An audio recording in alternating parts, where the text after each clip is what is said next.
Sir, I rise to support the President's address delivered by the Honorable President to both the Houses of Parliament.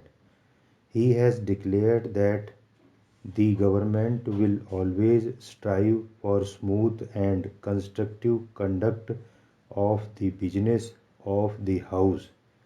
I appeal to my fellow colleagues to cooperate with the government in eradicating the law to build a flourishing and prosperous India. The opposition can give suggestions to the government during the debate in this temple of democracy. The NDA government is fully committed to firmly deal with all challenges concerning the security of the country. We all know that terrorism is a global threat and strong counter-terrorism measures are necessary not only in India but throughout the world to eradicate it completely. I congratulate the security forces on successfully foiling the recent attack at the Pathankot air base by terrorists. Pakistan authorities had registered a first information report in the Pathankot attack. The FIR, however, did not name the terror group or Azhar who allegedly masterminded the attack. I also congratulate the security forces on successfully flushing out a terrorist from the campus of a government training institute in the state of Jammu and Kashmir. Sir, the Honorable President's address says my government is committed to forging a mutually respectful relationship with Pakistan and in creating an environment of cooperation in combating cross border terrorism. We have observing that Pakistan is not at all serious in checking cross border terrorism. They are sending terrorists into our territory and spoiling the peaceful atmosphere. I welcome the government's initiative Development for All, which means that the backward sections of society are equally valued and are genuine stakeholders in the country's progress. Development for all also means that we should tackle the issues of pollution, traffic, and garbage problems that are found in our cities.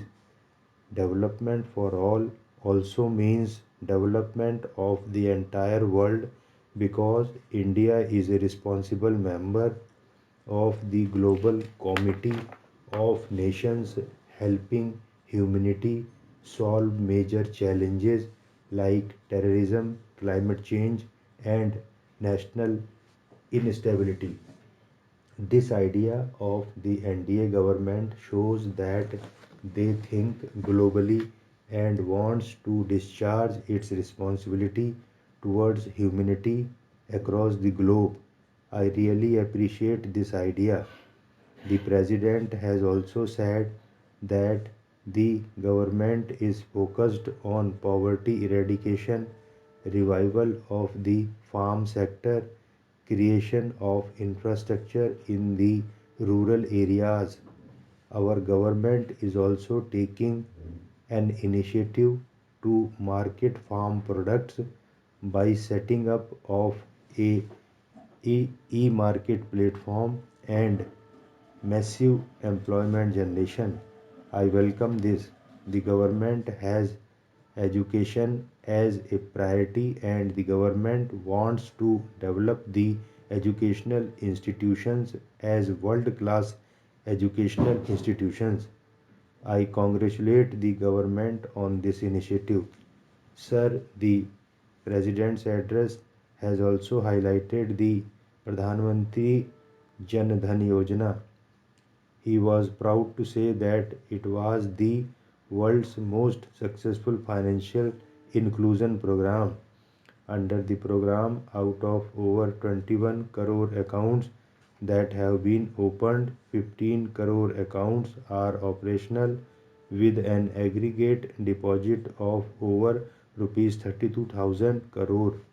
It is a platform for poverty eradication by offering basic financial services and security to the poor. The Mudra also is one of the good schemes. Swami Vivekananda said, youth is the hope of the nation. They can do anything and everything, and nothing is impossible. And he gave the slogan, Arise, awake, and stop not till the goal is achieved. Mudra scheme certainly gives the best option for the problem of unemployment in this country.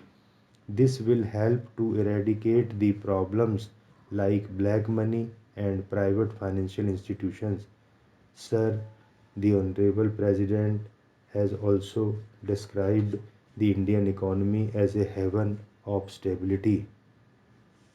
The government has simplified procedures for approvals, repeal obsolete laws, and put in place a non-adversarial tax regime to attract investments.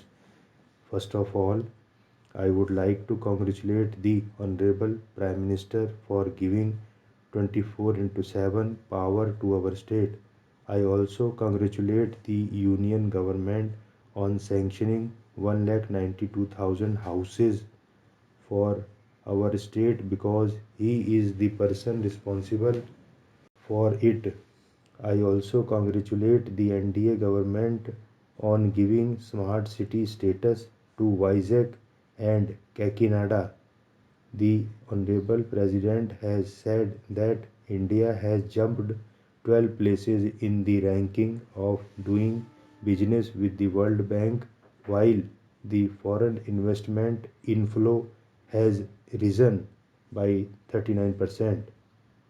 Lastly, I request the government on one point. Our state is a newly born state. We do not have a capital and we do not have a railway zone.